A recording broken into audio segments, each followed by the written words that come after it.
Драги ученици, јас сум Кристина Сипиновска и предавам граѓанско образование во 9-то оделение во Основното училиште Димитар Миладинов, Скопје.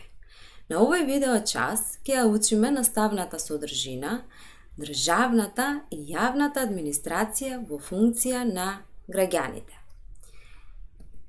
Пред да почнеме со видео часот, најпрво да се запознаеме со целите на часот и очекуваните резултати по завршувањето на овој видео час. Цели на часот. Ученикот да ги објаснува функциите и одговорностите на државната и јавната администрација. Очекувани резултати се ученикот да ги споредува функциите и одговорностите на државната и јавната администрација и воочува разлики во конкретни ситуации. Пред да продолжиме понатамо, ве замолувам, земете ги вашите тетрадки или пак хартии листови и пенкала.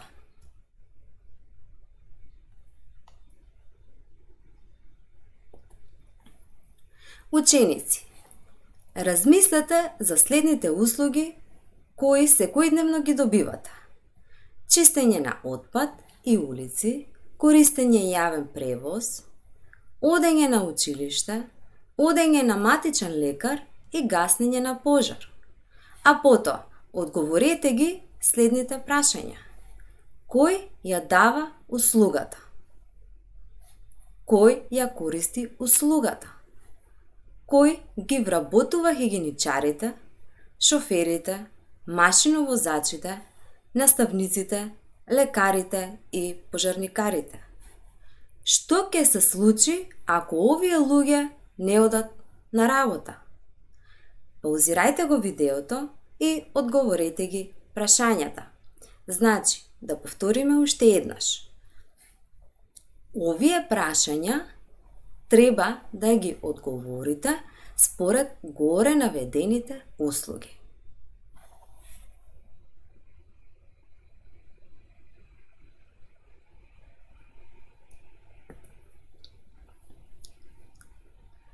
Сега да видиме. Да се потсетиме повторно. Услугите кои ги добивате. Чистење на отпад и улици, користење јавен превоз, одење на училиште, одење на матичен лекар и гаснење пожар. Кој ја дава услугата?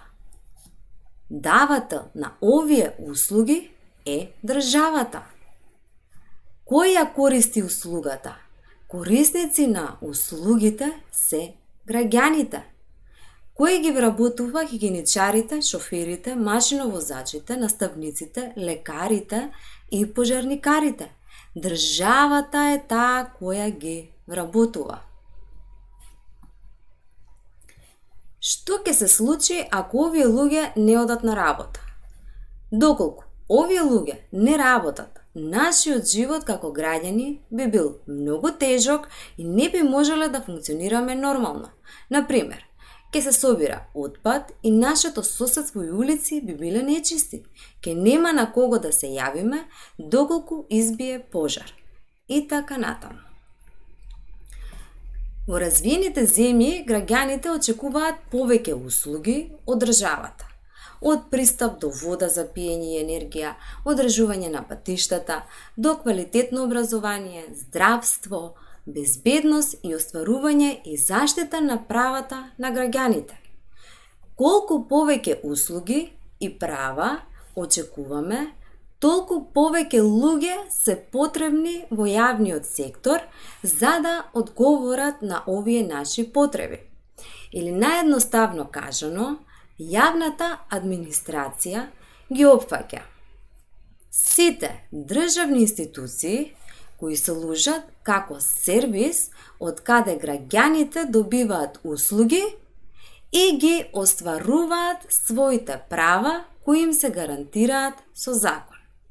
Додека пак административните службеници се лица кои се вработени во јавната администрација и вршат услуги за граѓаните, бизнисите, здруженијата на граѓани и така натаму.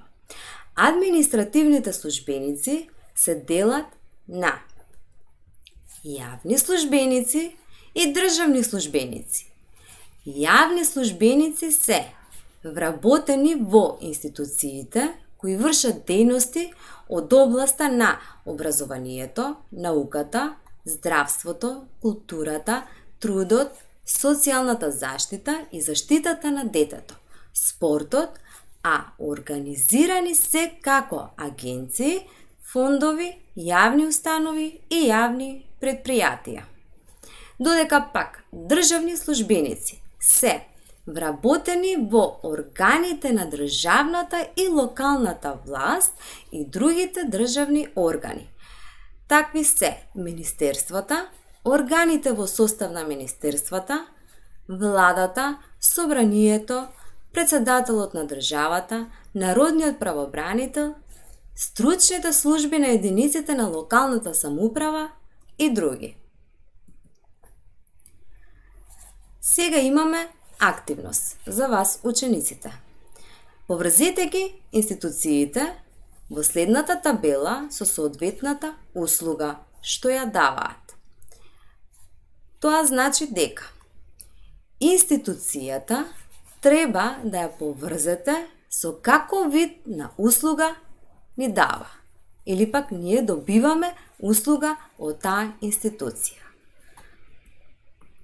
Ви благодарам на вниманието.